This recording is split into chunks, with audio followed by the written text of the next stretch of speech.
Welcome, everyone. I'm excited to start our journey today with Mega Goal 3.1. We'll be focusing on Unit 2, which is all about influential people. Our main focus will be on conversation and listening skills. This is the cover slide, so I just want to give you a quick overview of what's coming up. We'll explore some key ideas about influential people and practice engaging conversations and active listening. Let's get started. Today, we're going to focus on several key skills to help improve our language use. First, we'll practice matching words with their correct meanings, which is essential for building vocabulary. Then, we'll review the past tense endings, specifically t, d, and id, so we can accurately describe actions that happened in the past. We'll also listen carefully for specific information, a skill that helps us understand details in conversations or texts. Next, we'll discuss different options, encouraging us to think critically and choose the best way to express ourselves. Using real talk expressions correctly is crucial for sounding natural and confident in everyday conversations. Finally, we'll answer some questions about the conversation, helping us check our understanding and improve our speaking skills. All these objectives are designed to strengthen your overall communication abilities, and they tie into our larger goal of becoming more fluent and confident speakers. In this slide, we're exploring the options Ahmad has for spending his money. We see Ahmad and Ibrahim engaged in a conversation about a common dilemma. Should Ahmad spend his money on a car or go for a vacation? The key point here is that Ahmad is at a decision-making crossroads, weighing his choices. Now, who are these two people? Ahmed is the young man facing this decision, and Ibrahim is likely a friend or perhaps a mentor offering advice or simply sharing his perspective. Their interaction helps us understand the thought process behind making financial choices. The main focus of this conversation is about decision-making, considering different ways to use money and the factors influencing those choices. It ties into the broader theme of financial literacy, showing how important it is to think carefully before spending. Before we proceed, think about what Ahmed might be contemplating. He's likely considering his priorities, his desires, and maybe even his long-term goals. This kind of decision is universal. Everyone faces similar choices at some point, and understanding the options can help us make smarter, more informed decisions. Let's take a closer look at this slide, which emphasizes the importance of reading the words carefully and understanding their meanings. When we encounter new terms or concepts, it's not just about recognizing the words, but truly grasping what they mean in context. This step is crucial because it helps us build a solid foundation for deeper learning and effective communication. By focusing on both the words and their meanings, we ensure we're on the same page, which is essential for applying this knowledge successfully in real-world situations.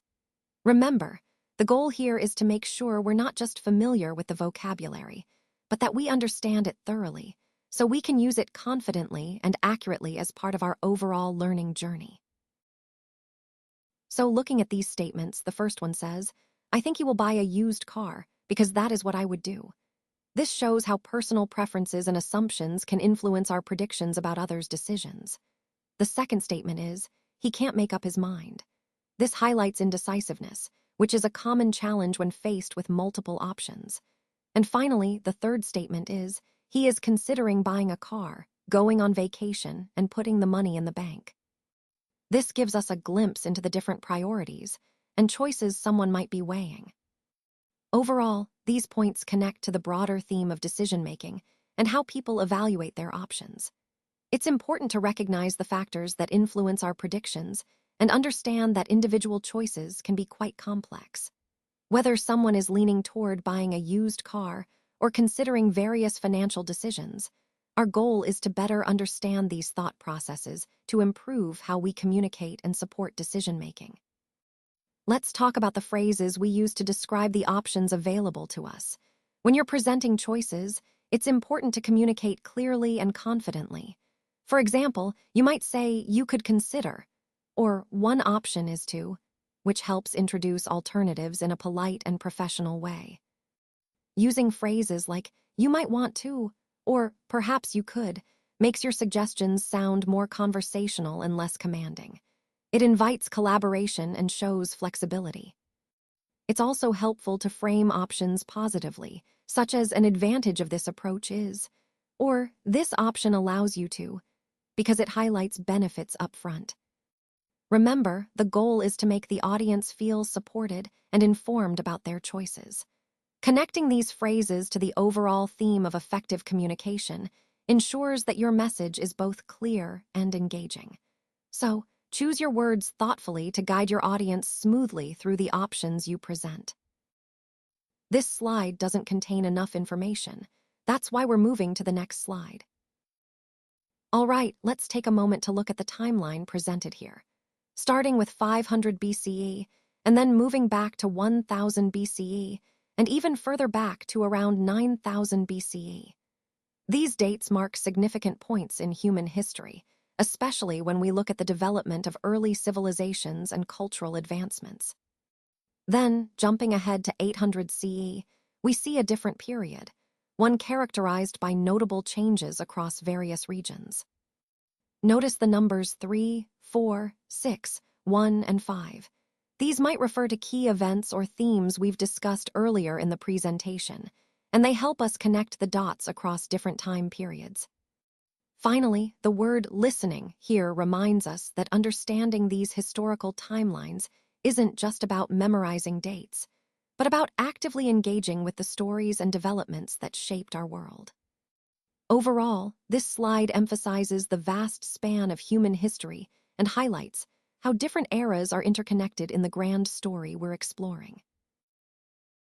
Now, let's talk about how the pronunciation of words ending with "ed" can vary depending on the final sound before the ending.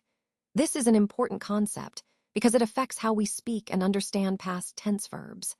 There are actually 3 different ways to pronounce "ed," and choosing the correct one depends on the consonant sound that comes just before it. Understanding these variations helps us sound more natural and clear in our speech. So, as we go through examples, keep in mind that the pronunciation isn't just about the spelling, but about the sound right before the "ed." This is a key part of mastering English pronunciation and improving overall fluency. All right, let's take a closer look at this slide. As you can see, we have a series of letters, B, E, F, D, H, C, G. These represent different key points or components in our matching process. The word match at the bottom is really the central idea tying everything together. What I want you to focus on is how each of these elements plays a role in creating effective matches, whether it's in a recruitment context, project pairing, or any other scenario. Each letter symbolizes a specific factor or step that we need to consider carefully. By understanding how these pieces fit together, we can improve our overall approach to matching, ensuring better outcomes. This slide emphasizes that successful matching isn't just about pairing things randomly, it's about thoughtfully aligning these key elements. So, as we move forward, remember that each component, from A to H, contributes to a well-rounded, strategic match. And keeping this holistic view in mind will help us make smarter, more effective decisions. All right, for your homework, please refer to your workbook on page 232.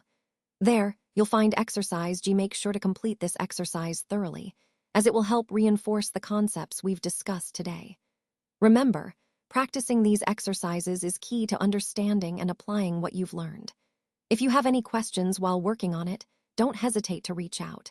Keep up the good work, and I look forward to seeing your progress next time.